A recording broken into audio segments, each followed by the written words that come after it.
And welcome into MIZ Central on this Super Monday. Is that what we call it? I know it's a Super Monday for Brendan Schaefer. I'm having one.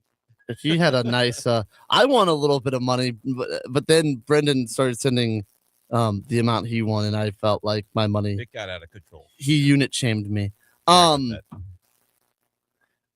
Lock. He unit shamed me. No, my units were fine, Grant. They were just long shot wins. That's great. Yes, I'm less of a risk taker when it comes to that, and I won what I won, and I'm happy with it. I'm happy that I won, and I'm happy that you won. I'm happy you're happy.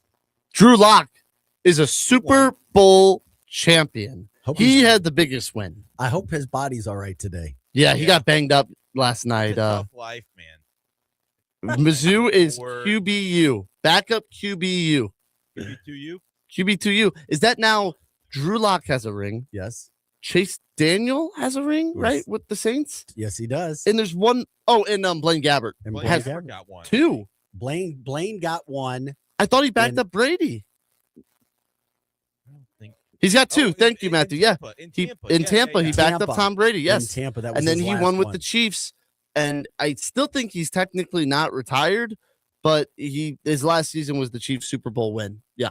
And what is it about the Mizzou quarterbacks that they're able to? They're just good enough to latch on. That's three of them. Yeah. I mean, that's pretty ridiculous. But they're leeches. They latch on. Yeah. No, they're doing something right. Yeah. Right. I mean, to have the longevity to be bounced around, it's not like. I mean, you've got a bunch of different teams that says, yeah, Blaine Gabbert, he's somebody you want to bring around if he's gonna, if you need to fill out your quarterback room, and that's just like the archetype guys, of Mizzou QBs. There's another thing; those were all Gary Pinkel quarterbacks. All three are Gary Pinkel quarterbacks. Look at Brady Cook though; he's latching on as well. Brady Cook's gonna be the next one. But that was our next point. It's like those three were there. It's like, let's hope that the Jets, you know what? Maybe he'll follow the Sam Darnold route. He goes to the Jets where it doesn't get any worse. Yep. That's rock bottom, and then he'll find his home somewhere else. We'll see. We'll see on that. Like, he had to play this year. And that's what's bad. He had to play. Great. Like these other guys, if they're able to kind of hide for a little bit. I mean, Drew Lock played right away. He was actually pretty good. When he was. His last start was a win.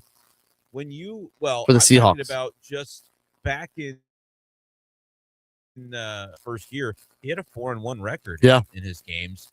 I mean, maybe if you start hot, you end up getting kind of the benefit of the doubt for a while. I don't really know. Obviously, Chase Daniel was getting jobs for a long, long time. And the thing with Chase Daniel is he's the ultimate never got found out. Right.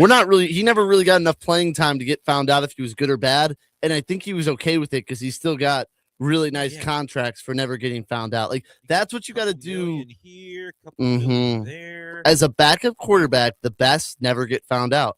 They look just good enough in the games they do have to play. And the starter normally doesn't get hurt.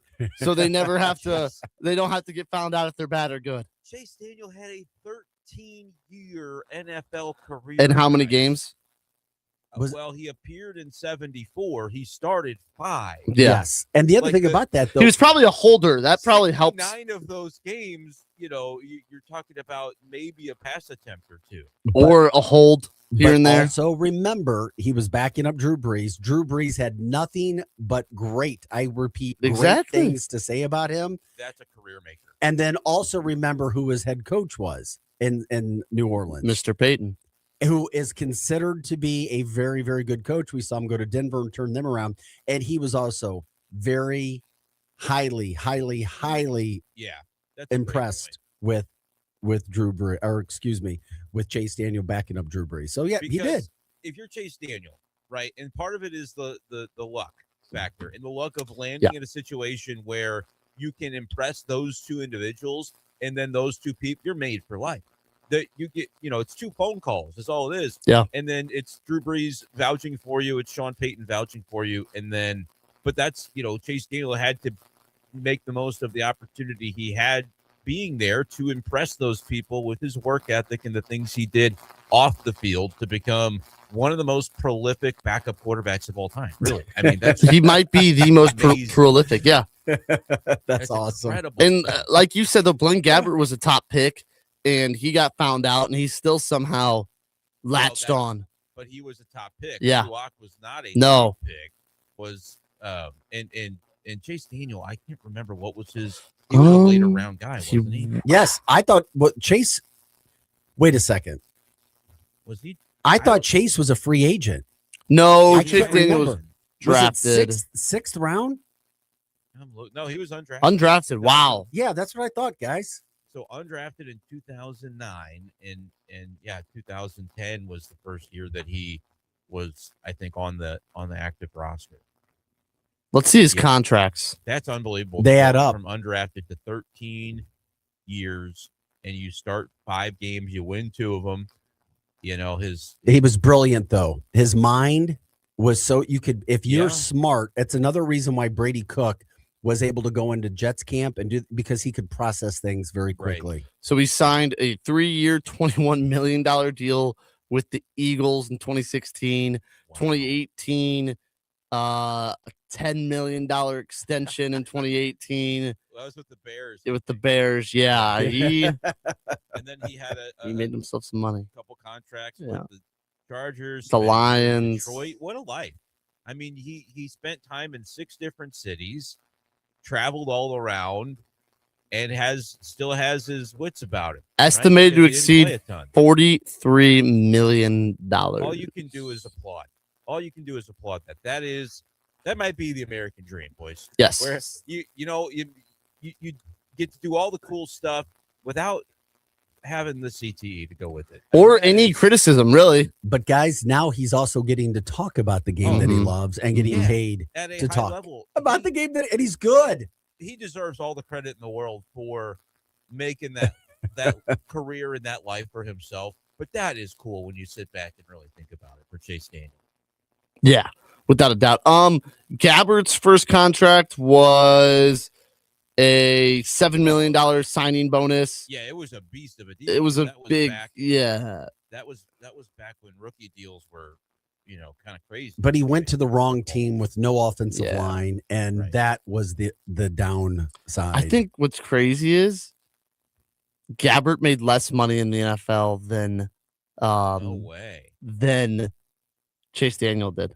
I'm trying to find Gabbert's, but I'm seeing 4 for 12 fully guaranteed, with a 7.8 million signing bonus. What a great. That's like $3 million a year. Here we go, baby. But only Chase with Mizzou.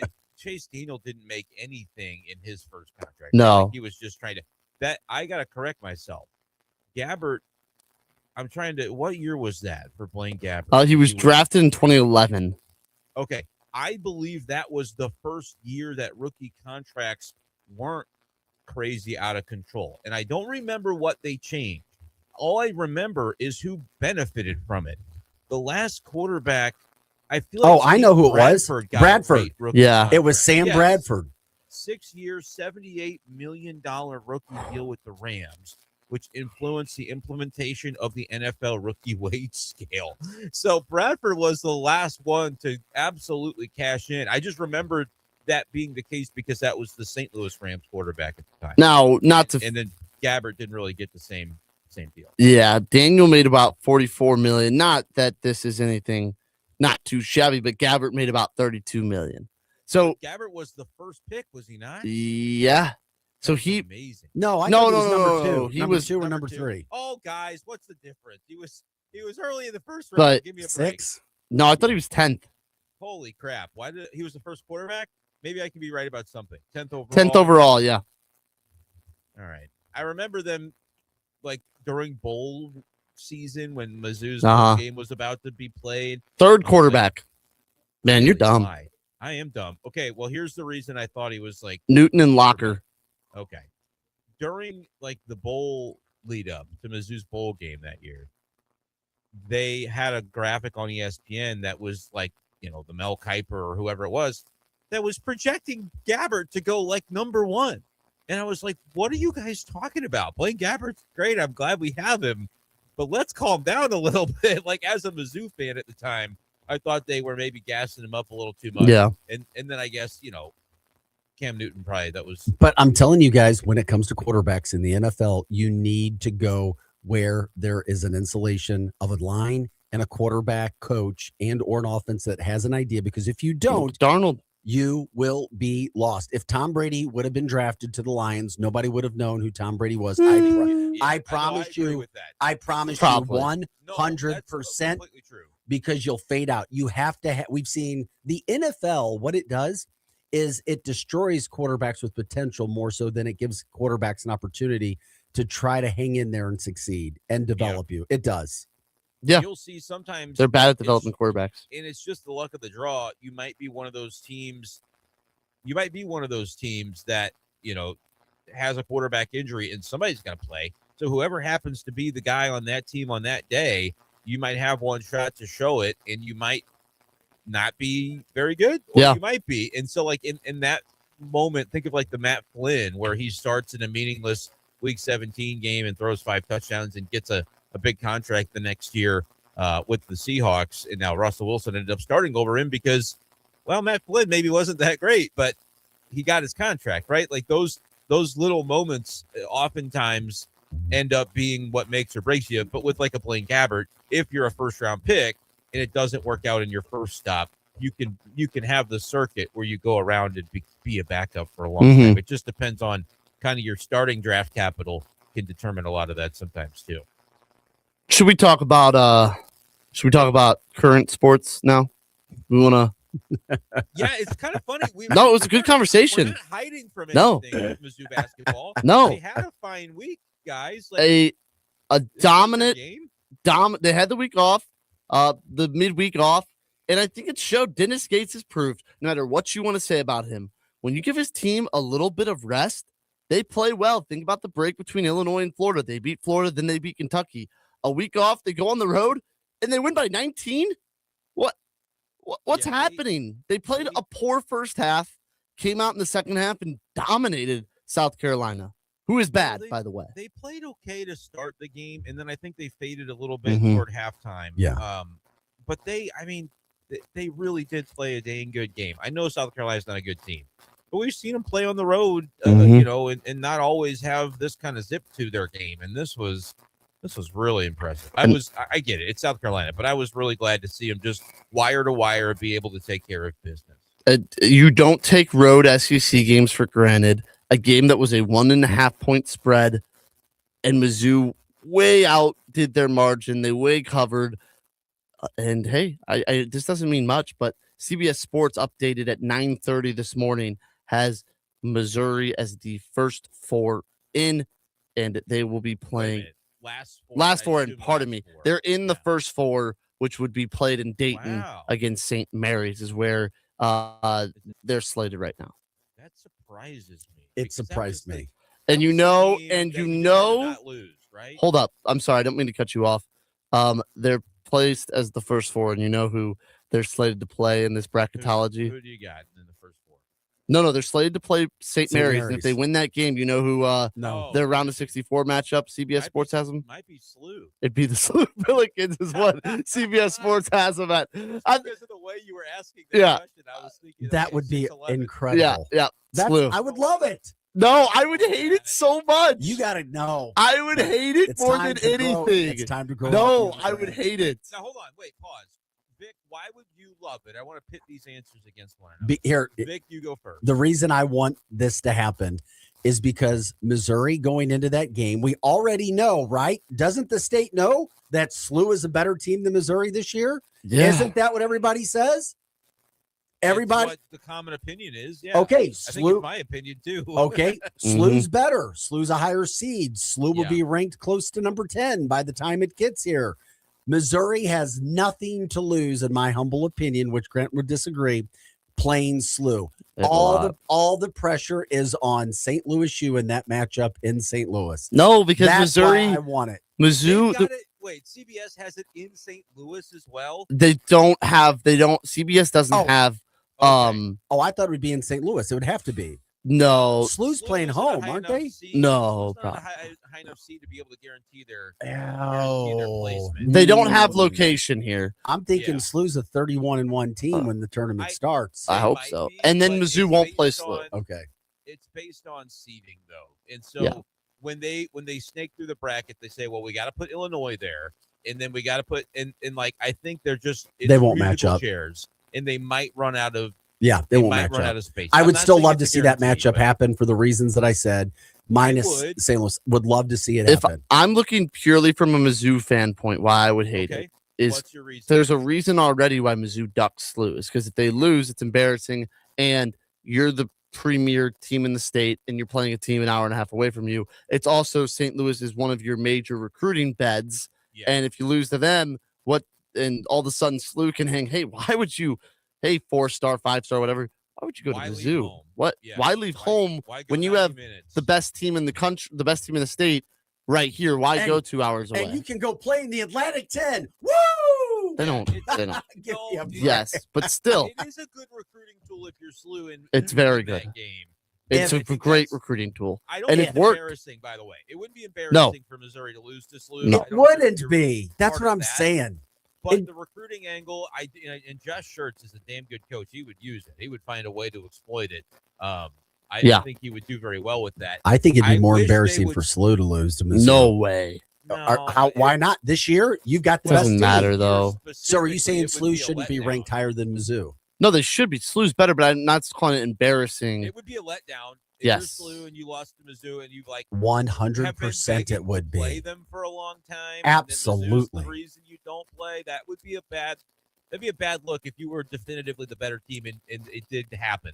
My thought is I would want the game to happen, but can I finagle it to happen in round 2 somehow? Yes. That's all I want to see them both win.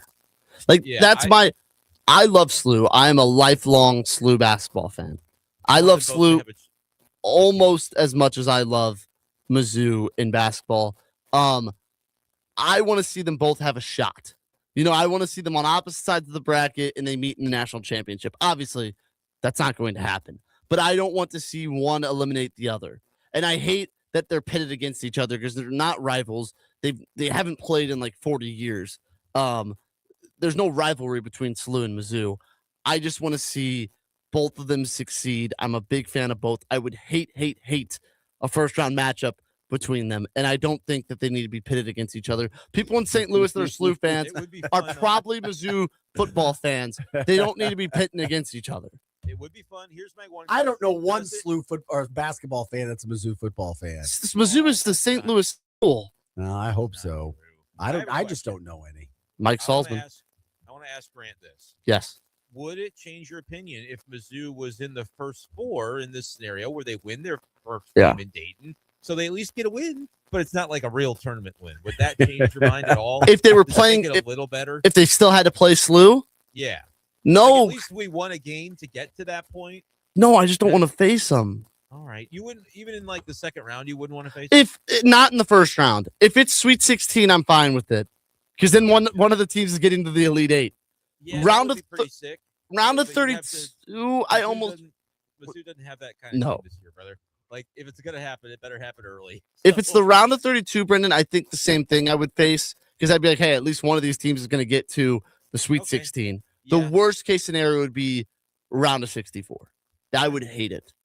Yeah, I will, and I don't think the seedings are going to work out. No, because SLU's going to keep winning in round 2. Guys, SLU could lose a game and maybe you're talking like an 8-9, but that's still for let's hope Mizzou gets there. SLU's going. Yes, Mizzou is not, and they're getting ready to embark on the toughest stretch of their season. Let's talk about before we look ahead. Let's talk about that South Carolina game a little bit more because I thought it was everything Mizzou fans have been begging for. A kind of dominant. You never really were worried. They beat the bad team and they pummeled the bad team. We've seen them the worst team. We've seen them at home against Miss State. They were up 15. They kept them at arm's length, and then all of a sudden they kept them too much in the game. They didn't bury them. They buried South Carolina. I mean, South Carolina's leading scorer had 9 points. It was a great defensive effort. They had 6 steals, 6 blocks. They did have 14 turnovers, which is a little concerning. A lot of it in the first half. Yeah. Say it kind of seemed like they were kind of not not pulling away when they could have been. That was maybe the cause. Anthony Robinson, Jacob Cruz still non-factor. Stone had 22, Mitchell had 20, and T.O. chipped in 14. Yeah, nothing. Those three were really good. Really nothing to complain about. If this is the strategy of Mitchell and Stone carrying and Barrett pitching in, I do think we need a little bit of 3-point prowess from Pierce and Cruz to really become a full team. But if that's the strategy, I'm all in on it. Yeah, I mean, that's what you want to see. Yeah. Sure. What do you have, Vic? My issue, once again, is the teams that they play. If the teams that they play are somewhat on hitting threes, because teams against Missouri are getting open 3-point shots, Missouri is screwed.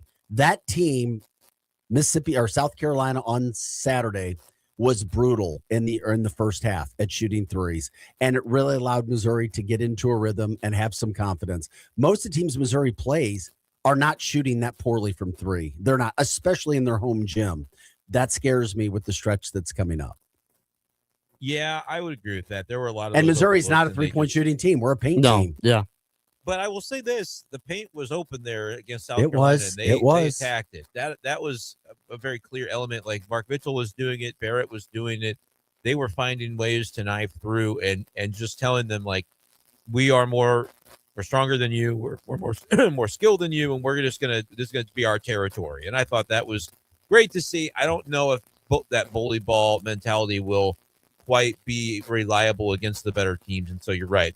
Getting an outside shot and having that threat is going to be important, but I don't know. Like, I think they are kind of who they are. There'll be some games where those are guys that can knock it down, and then there'll be games where guys like Pierce and Stone and Cruz just don't really have their shot going. Yeah, and those will be the games that'll be a lot tougher. And same thing is if you're giving open threes sometimes when the other team's bricking them all, and you're making some threes, that's gonna obviously benefit you. But we talked on Wednesday on Monday about the stretch that what Mizzou had to do to give themselves a chance. And so far, the job's been done. We said they had to beat Miss State and South Carolina, and they did that. And it gave them a little bit of breathing room. If they lose to Texas A&M, I don't think I'm going to come on here and say, oh, no, the season's over. A loss to Texas A&M is not critical to the season. No, but I don't know about breathing room either, because these were just the ones to kind of get you back to above water. Yeah. You knew you would be completely underwater if you would lost. That's what I should say. You're breathing right now. You are breathing. You don't have any room to do it. You'll continue to breathe. I should say you'll continue to breathe after the A&M game, win or lose as well. I don't think you can lose to both A&M and Texas. No. Over the course of this week, because Texas had a, down to the wire game against Ole Miss on Saturday that they ended up pulling away late. And they lost to Miss State. Yeah. So Texas is, the bubble, but they're SEC, and so they're going to be on the right side of that bubble.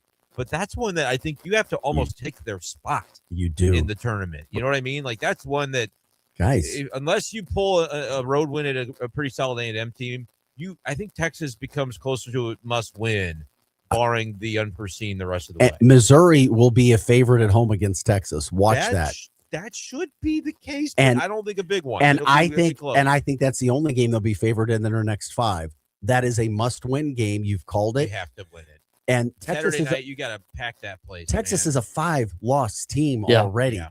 That is a must-win. A 5-loss conference team. Yeah, that is a must-win. Bracketologies love them, though. I mean, they're still getting more credit than Missouri, I think, just about everywhere, which is fine. I mean, they're much higher rated in KenPom. Their offense is considered to be one of the best in the country. Yeah. But they're not great on defense, and so maybe that's an area where Mizzou can go get them on Saturday. But I agree. Like, unless you're doing some crazy resume building, like a win at would be a huge boost to the resume. It's the same caliber of team as Texas, but it's on the road. That's got to be a strong quad 1 game. Unless you're doing some crazy resume building, you have to win the Texas game without a doubt. Let's just say they go in, they find the win at Texas, at home against Texas, and they lose to A&M. That puts them at 7-5 correct? Okay. You have a chance against Vandy then, and this is the situation we talked about for a while, to really do some. That gives you a little bit of air if you beat Vandy at home. I think if you beat Vandy or A&M. Shining. Well, Vandy at home feels like a more gettable game because of it being at home. Vandy just lost to Oklahoma. I don't know who among us were watching that game, but it was a crazy game. I saw Vandy down, big in the first half. I threw $5 on them. I'm like, they're going to come back and win. And they damn near did, but only because they ran out of time did Vanderbilt not win the game. We give them 30 more seconds and they would have hit another 3 and probably won the thing. Don't sleep on Oklahoma. They've been playing everybody tight. And remember what it took for Missouri. I know they aren't that good, but they're in every game. But remember, they are in every game. They pretty much beat Missouri. Just remember that. They did. They pretty much beat Missouri. And that's what's got me worried about going there for the last game of the year. That's not Arkansas's the last game of the year. Second to last. Second to last. Yes. That's true. It is scary, and that's why you got to give yourself some breathing room. Okay, so I feel like we do this often, but you're 7-5. Yep. Let's say they beat Texas and Vandy, and they lose to A&M and Arkansas, and you're 9. Oh no, you're 8. You're giving them 7-5 before. You're 8 and 6 if you go 2-2 in your next. Does that mean you got to just win 2? I think. Agree. And that may mean the road games because the home opponents are tougher. But Tennessee, Arkansas, these are even Vanderbilt. After what we saw, all 3 of those teams are ranked now. They're all ranked, but none of them are untouchable. And you're also a lot of times we were thinking about earlier this season, Mizzou. Maybe we didn't have as much belief in them, and we're like, oh, these types of teams would be untouchable. You won't be able to beat them even at home. I don't think that's the case. You could pick 1 or 2 of them off. And what's funny is they're 6-4 right now, and we're talking about, hopefully you can just go 500 the rest of the way. You have 8 games left. Hopefully you can go 10-8. But there's also a world if they go 5-3, they're getting a double bye in the SEC tournament. They're 5th in the SEC right now. They are a game behind of being in double bye status in the SEC tournament. And if they get a double bye in the SEC, you would have to assume things went well enough that they made it in. Oh my God. Yeah, Wednesday can change the whole season. Let's see. Yeah, for Wednesday. That conference standings thing against A&M and for just kind of asserting yourself like you belong. Right now, people would look at those conference standings and say, yeah, but they're not really, they don't have a resume really. They haven't been consistent enough. You go on the road and beat A&M. I think that all changes. And you start to get the benefit of the doubt when it comes to the prognosticators who say, well, they are at the top of the conference. Maybe that means something. Wednesday's your plant your flag, shock the world kind of game because it's not like it's even a ranked opponent that you're facing, but it's a good team on the road. You go win that game. That changes a lot about the season. I think they'll be a soundly an underdog, but that would be one that by the time we're talking about it Wednesday morning, we know a little bit more about that matchup. And at the end of the day, you look at the top of the SEC right now, and you see Florida, and you see Kentucky. Beat. Thank you very much. End of story. How the hell? On the wall. That's somehow what is truth. And again, we've talked I'm not worried about this team. People at this time last year, I think we were talking about, can this team win in March? Can this team, we assume they were in, can they get that win in March? I just want to get in. And we bring it up time and time again. Who would have thought in December on the day after the Super Bowl, we'd be talking, hey, if Mizzou goes 500 in their last day, if they go 4-4, they're probably in the dance. Do we think that's enough though? I've said all that. Honestly, yes. I do. But it's weird now. Here's my they're not in the dance currently, and 500 is going to vault them up. Do we buy that? I guess would be my question. I think 5-3 vaults you out of Dayton. Well, that's not my question. 4-3 might get you. 4-4 might get you in Dayton. 4-4. We're not in the field currently, and we don't have a winning record the rest of the way. Where does the strength come from? I guess the strength of your victories, in theory, because you're going to have to beat some capable good teams. Or, exactly. Or do it on the road. I think the 4-4 that we've looked at that would be maybe not. It's okay, so let's say you go 4-4. Let's say you win the games that aren't super impressive. Texas at home would still be an awesome win, but just not anybody that's a fringe tournament team at Miss State, not a tournament team at Oklahoma. So that's 3. Yep. And then to go 4-4, you'd be picking up one of A&M on the road, who is people love. Ken Analytics love this A&M team. It would be an awesome road win at Arkansas, home against Tennessee, who's one of the top 30 teams in the country, or home against Arkansas, who is a top 25 team, or home against Vandy. So, you're picking up a resume building win to get to 4 wins no matter what. I need you guys to help me when it comes to Arkansas, because I watched Arkansas again over the weekend, and I do not, and I know I said it already, I do not like those matchups for us at all. At all. No. I just, and I'm like, oh man, God, I hope I'm wrong on that with those two. But that team, that's the only team that really scares me for Missouri playing twice, even at home. Yeah, I'm scared. Though, they always seem to split.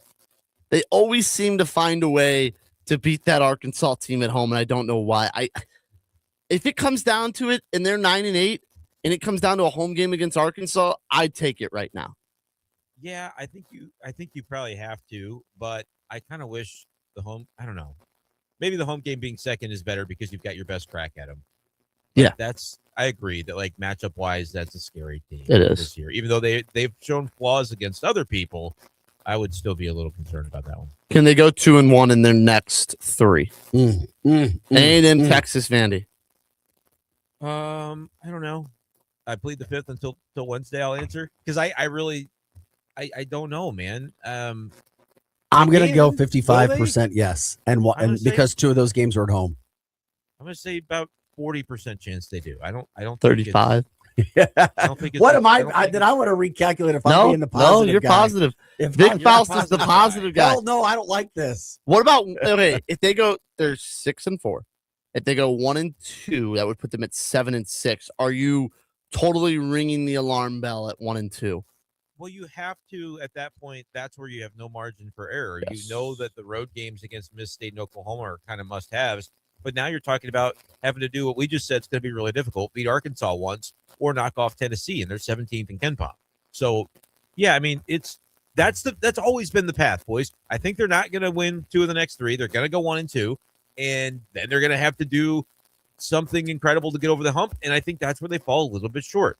They're either 9-8 or 8-9 going into the last game, and they probably lose it, and that's going to determine your conference record. And you're not quite there this year unless you do some unthinkable things in Nashville, which we don't really often see the committee care about that for a borderline tournament team to say oh, they had to win 3 in a row. And it's well, you didn't win the tournament, so we don't care. Not changing our bracket.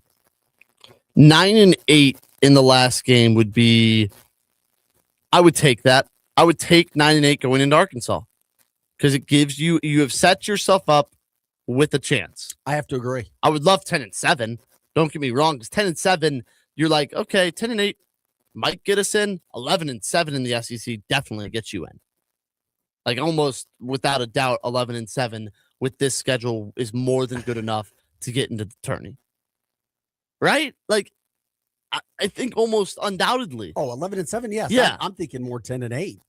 I'm thinking more positive 10-8. I think 10-8 should do it, but again, I just wonder how you go 500 and go up from where you currently stand. Because you'll beat some good teams. Yeah. You have to. But go up some people are putting them in the tournament now. So I don't know. I think they're better. Looking at that CBS bracket, I think they're better than Oklahoma State. I know Oklahoma State beat BYU. I think they're just as good as Miami. I don't think St. Mary's is actually that good. I'm not looking at any of these 11s. And then I look at the first 4 out that have them under. Cal is worse than them. San Diego State, the Mountain West, as Brendan says, is the most fraudulent conference ever. Always. TCU, Ohio State, I don't see those. I don't think those teams are that much better than Mizzou. And I think 4-4, they'll have stronger wins than any of those teams the rest of the way. I have to agree. I do. That makes sense. Oklahoma State beat BYU, but Mizzou beat Florida and Kentucky. On the road at Kentucky, too. Let's go to a break. Come back. We'll continue the conversation. This is MIZ Central on the Loop Information Station. This hour of content on the Lou Information Station is brought to you by Grandpa Pigeons, Johnny Mac's Sporting Goods, and Becky's Carpet and Tile Superstore. Hey, see that, kids? That's the St. Louis Arch, the gateway to the west. The Lou Information Station, where we'll always call it Highway 40 or Highway 40 if you're a boomer. The St. Louis expression? Stream our content 24/7 at louinfo.com. The Lou Information Station. All right, Cam, be honest. New Year's resolution still holding strong? Not so much, Kat. But I did decide on one thing that I'm sticking with. Making home life better in 2026. And that's a good one. And if better includes more fun, more time outside, and less stress, then you need to talk to Merrimack Pools and Outdoors. Absolutely. They build backyard escapes, pools, patios, outdoor kitchens, the kind of place everyone actually wants to hang out. And now's the perfect time to plan. Don't wait until summer hits. Start now, get it designed right, and be ready when the warm weather shows up. Merrimack Pools and Outdoors walks you through the whole process, from design to construction, and they do it the right way. So if your New Year's goal is fewer trips, fewer crowds, and more memories at home, go to SplashSTL.com. That's SplashSTL.com, and make this year the year your backyard finally wins. That's SplashSTL.com. LouInfo.com news headlines. Brought to you by Brown and Crouppen, 222-2222. With your LouInfo.com news, I'm Jared Cirillo. A man is now facing charges after the shooting death of a child in St. Louis County. First responders responded to a home in Blackjack Friday night after a 5-year-old boy fatally shot himself with a loaded gun within his reach. Authorities said 29-year-old Rayvon McPherson admitted the gun was his and that he left the child unattended. A jiu-jitsu instructor in the Metro East is accused of engaging in a sexual relationship with a child. More than a dozen charges were filed in St. Clair County against 32-year-old Cody Strunk for an alleged inappropriate relationship with a teen female student.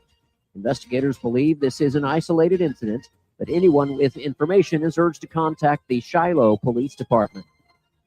And a St. Louis area woman who went missing while visiting a national park on the West Coast late last year is now confirmed dead.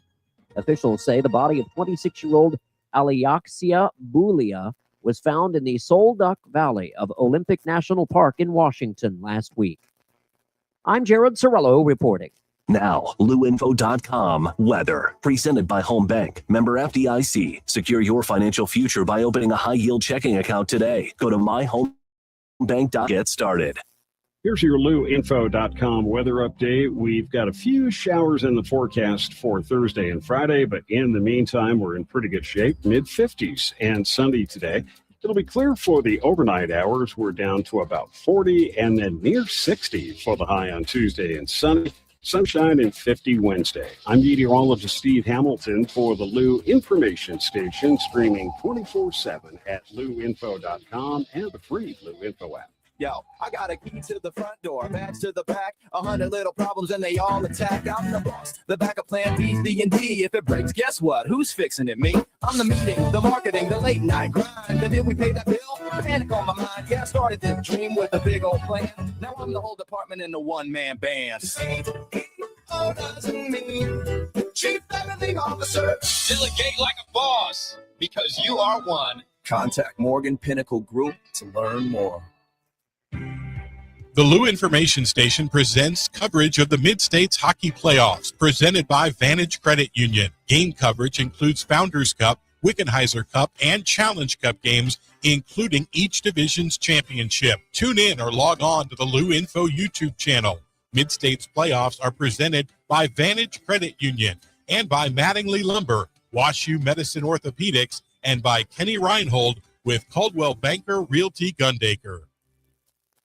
Are you paying too much for term life insurance? There's a tremendous price war among the major term life companies. Rates have dropped dramatically in the past 2 years. For example, a man age 45 non-tobacco user, $1 million of coverage is only $75 per month, level for the next 10 years. Or a man age 50 non-tobacco user can buy $500,000 of coverage for a monthly premium of only $110, guaranteed not to change for the next 20 years. That's right, level rates for 20 years. And if you're a smoker, we have great rates for you as well. At the Term Lifeline, we specialize in policies of $500,000 and above. So if you're looking for new or replacement term life insurance, call right now for a free quote. Rates and availability may vary by state. Sample rate quotes are based on preferred non-tobacco underwriting exam required to qualify. 800-803-1961. 800-803-1961. 800-803-1961. That's 800-803-1961.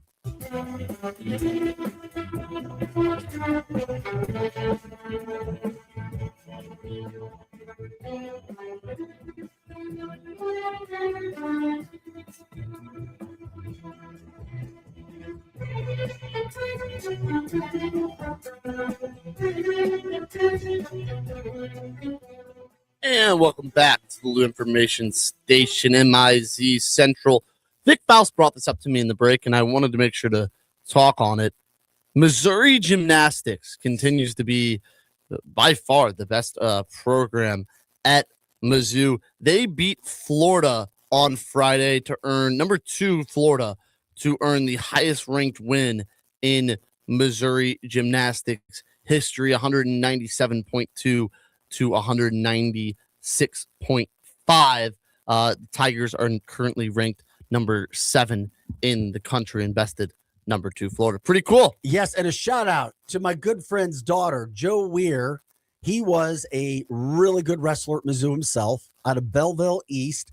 His daughter, Amy Weir, had a 9.875 on the beam the other night to help them beat LSU, and her performance there was vital. So I can only She had a imagine. 9.8 against Florida as well. Damn. 9.8 out of 10. What, the week before? No, this was on Friday. Oh, Against 4 was LSU. That's right. That's what I meant to say. He has to be living a dream because it's always better watching your kids. It is. Yeah. It is. So congrats to Joe. Congrats to the Tigers. They've been consistent now, year after year after year. They got it going on. Yeah, Coach Welker has that program really humming on all cylinders, and they're going to be a threat again. They got 3rd place, I believe, nationally last year. They'll be a threat again in the national championship conversation. We also have Mizzou softball. Mizzou baseball is just around the corner. We need bounce back years from both of those teams. I'd love to see, especially Mizzou softball, back in the College World Series mix. Yeah, it's like, what happened? They kind of thought they had a pipeline of players. Yeah, they did. And a pipeline of players coming from Missouri. Yeah. That were doing very well there. It's fallen off a little Especially, bit. I feel like, Brendan, when you were there, they were during your time, they were dominant.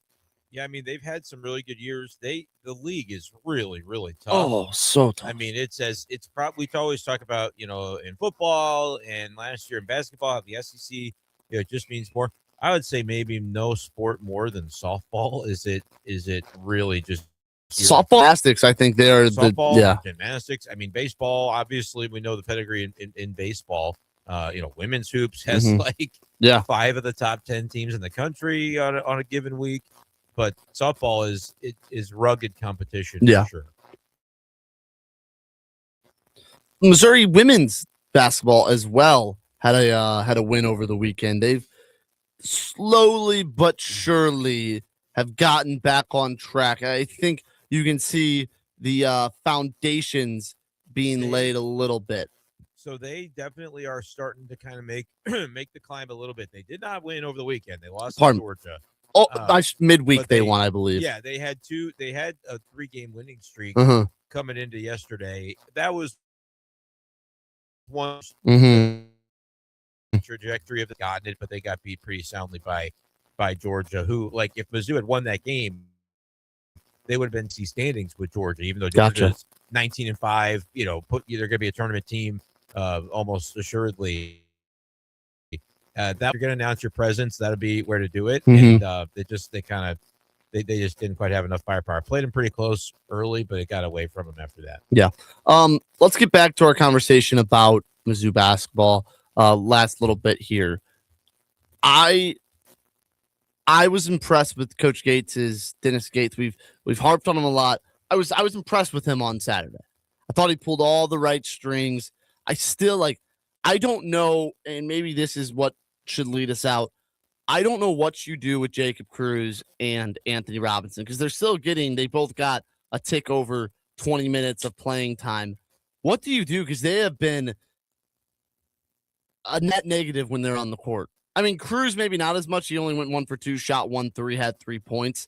He did grab 8 rebounds. So maybe I should take that back about Cruz. But Anthony Robinson's been net negative on the court. Brendan, let me start on this because you're going to talk longer on this than I will. Here's my deal with Cruz, and I know it sucks. I like his rebounding. I do. He's feisty and he fights. I like that. If they can find a spot, and it's up to Gates to figure it out. But to me, he's a defensive liability. He is not that good of a defense, my humble opinion. And when some of these better teams, that concerns me. I'm still all in on Robinson. Call me crazy. I'm still believing that he's got what it takes and he's going to come on somehow, some way, and he can play defense. And when it comes down, and he can guard better the 3-point shooters from other teams. I'm not upset if Jacob Cruz loses playing time. Okay. Who is he losing playing time to? Exactly. Is the problem right now with this team. Porter's been banged up. Northweather, no thank you. Boateng obviously out for the year. Sebastian Mack did not play. I don't know if there was a reason for that. He hasn't been playing a lot anyway. But I kind of thought after the Boateng injury, it's like you might have some additional, guard needs. Now, Mack is more of the on-ball positionally. And I think what you do if you're Dennis Gates is what he did. Theo Barrett, 32 minutes. Stone, 37. Pierce, 33. Mark Mitchell, 36. Those are your 4 basketball players, and you're trying like hell to figure out a way to have a 5th guy on the floor. Sean Phillips played 14 minutes. I think that's a good amount of Sean Phillips. Like, if he's in the 14 to 18 range, I think that maybe maxes him out because I think the flow of the team is better without him out there. I know that every time a commentator is talking about this team and they insist, it doesn't matter who it is, that they're better with Sean Phillips on the floor. I do not agree, but you do need to have, especially in certain matchups, that rim protection and that rebounding. And so I'm cool with, even he could play a little bit more than what he did. In this matchup, I think it geared more toward the guards that did their work. But if he's playing 18 minutes, that's great. Robinson 22, Cruz 21. I mean, the core 4 are playing the whole game more or less, and you're just they really only played 7 guys. Randall played 2 minutes. Burns played 3. You got 7 guys in your rotation, and that's kind of fine. They need Robinson to play better, and they need Cruz to do his best. Because he's going to have to play some minutes. Yeah, you know what I mean? He is. Yeah. I mean, what am I supposed to? You thought I would talk on one, but I think I've said all there is to say. There's no spite in it. I just think I know he's toward the bottom end of that rotation. He's in an outsized role this year compared to what he was last year when I think he fit the role was a better fit. But if he grabs 8 rebounds and makes a 3 and only shoots twice, that's fine in 20 minutes. It is. But that means you're probably out there for defense, right? And I think he's mediocre. Yes, that's at best. He's mediocre at best. So he's getting his exercise, and that's good. He's getting his cardio in. Yeah. I keep that whatever his skill level is on defense. You can't change that. Keep your intensity as a defensive player every trip down the floor if you're Jacob Cruz, and shoot when you're open. And I won't have a negative word to say about you. Because I think playing 20 minutes is probably within the construct of this roster about appropriate, unless you get the emergence of Robinson. You're going to play a little bit small, and Robinson's playing 30 minutes, and Cruz is playing 10. That's the only way that I think it changes is if Robinson plays so well that you can't take him off the floor, because that's what Theo Barrett is. Me and Theo Barrett, we're square. He has done some really good things. You're back in. Robinson. It all comes down to Robinson. If you want to trim somebody else's minutes, Ant Rob has got to play better, more consistently. Here's my question. So Barrett plays 32. I believe that's a season high. Pierce plays 34, season high. Mitchell and Stone 36 and 37 respectively. That's normal. Do you think, that some of this is because of the week of rest, that they're not as worried, they were able to play their guys? Is it sustainable to play those 4 that amount of minutes for the rest of the season, especially the rest of the way you're playing twice a week? Because I think there will have to be times where a couple guys will have to come off the bench, like a Mack or maybe Randall will have to play a little bit more to sustain that, because I don't know if those four can consistently play 35 plus, especially Pierce and Barrett. I believe that's one of the most important points that's been made today, with all due respect to myself. And myself and Brendan. To myself, I had a pretty good show, but yeah, but that point, as you play 2 games a week and you run in every now and then to some dead legs, you have to have legs to shoot, and this isn't a great shooting team. Boy, that makes me wonder. What a great point. And that's why they were really good with weeks of rest, because they didn't. That's when they've been their best. That's when they've been their best, and I think they'll look good against A&M too. It's after that, then it's what do they look like? It could be a problem. There's no question about it. That when I think about my sort of pessimistic outlook, when I predict 9-9 or 8-10 to be kind of the line here, that's part of it, is just running out of steam. That the wall gets hit. The wall gets hit against the best competition you're going to face. This is the toughest stretch coming up. It's exciting. I'm excited. I'm looking forward to the games, because they got through what they had to get through. And now it's not playing with house money, but you've given yourself an opportunity. At 6-4, you have played yourself over half of the SEC schedule above 500, and you've given yourself a chance. We talked about breaking these in 2 little 4-game chunks. The first 4-game chunk, you went 3-1, you lost to Ole Miss, but you beat Florida and Kentucky. The second 4-game chunk, well, you went 1-3, and you only beat Oklahoma in miraculous fashion. The next 4-game chunk, you've started off 2-0. And if you go 3-1 in that 4-game chunk, you've really given yourself a chance. Every game matters now. Yeah. Every single game is important. Every single one. It's officially college basketball season. Well, it's been that for a minute, yes. but that's fair. Well, you don't have anything else to focus on. That's true. Let me ask you this before we go. Predict the spread, because we'll know by Wednesday morning's show what the spread will be. Mizzou plus 6.5. Maybe 7.5. Man, that's probably right. I was going to say 5.5, but you might be right. I'll say 5.5. I'm going to be an optimist and say 5. We'll only be underdog by 5.5. I hope can't disagree. I hope it's 7.5, 8.5, because I think Mizzou's going to play well. If it is, I think there's a consideration for me with my newfound influx Wealth. of cash to take. Yeah, my newfound wealth on the DraftKings app to potentially place a wager on Mizzou there. All right. Well, we got to go. Charlie Toon and the Posse are up next. We'll be back Wednesday to really, really dive into that A&M game. For Brendan Schaefer and Vic Faust, I'm Grant Salzman. This is the Loot Information Station.